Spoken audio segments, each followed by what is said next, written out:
Mr. Khan, thank you for speaking with us under such difficult circumstances.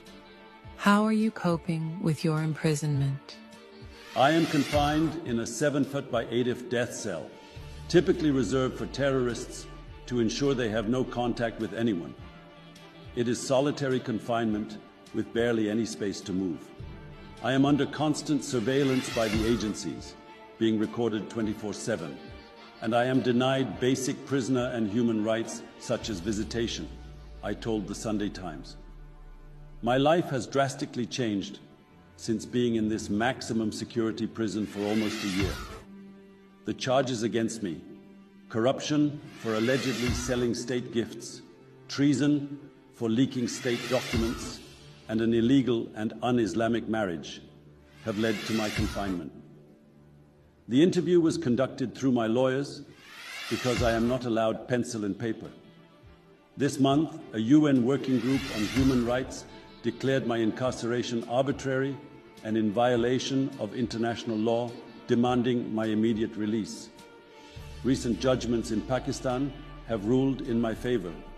In June, the so-called Cypher case for leaking state secrets was overturned, as was on July 13th my convictions for illegal marriage and for selling state gifts such as jewelry from the Saudi crown prince. However, I was denied bail by a Lahore court over accusations that I had incited my supporters to riot in May last year after being pushed from power. Protesters stormed the home of the local army commander and stole white peacocks from his garden. The government is threatening to ban my party, Pakistan Tehreek-e-Insaf, PTI, which won more seats than any other in elections in February. This is despite what I have called unprecedented pre-poll rigging, including my imprisonment, along with that of many of my key lieutenants, and the banning of our party symbol, the cricket bat.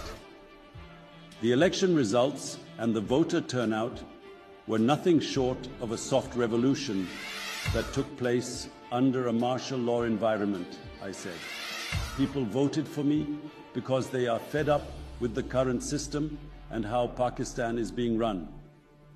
Despite being denied the chance to form a government due to an alliance against me, encouraged by the powerful military, a recent Supreme Court ruling awarded my party more seats.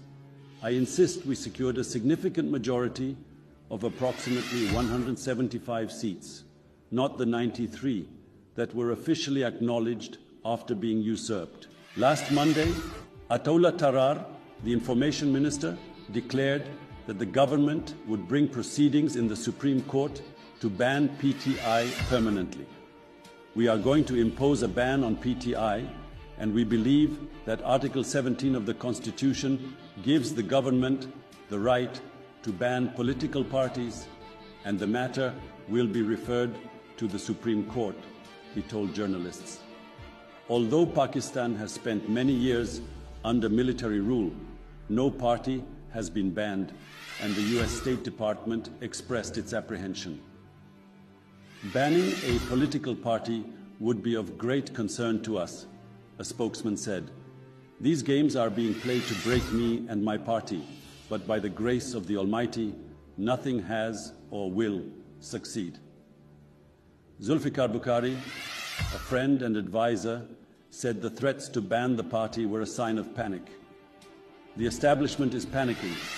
This was a knee-jerk reaction to our back-to-back victories in court. Every day I am in prison under their fascist politics. I become more popular, he added. I'm more popular now than in the last 30 years in politics. Bukhari, himself in exile, like many other PTI members, will speak in the House of Lords on the erosion of democracy in Pakistan. The session, arranged by Lord Hannan of Kingsclere and Naz Shah, the MP for Bradford West, will discuss the opinion issued this month by the UN Working Group on arbitrary detention, which called for my immediate release with compensation. This decision echoes what we have been saying for over a year.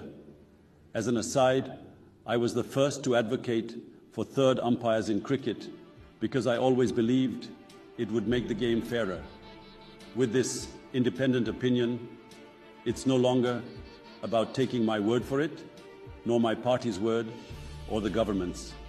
Anyone can read the entire report and see for themselves the injustices that have occurred and what is ultimately damaging the country and hurting its people.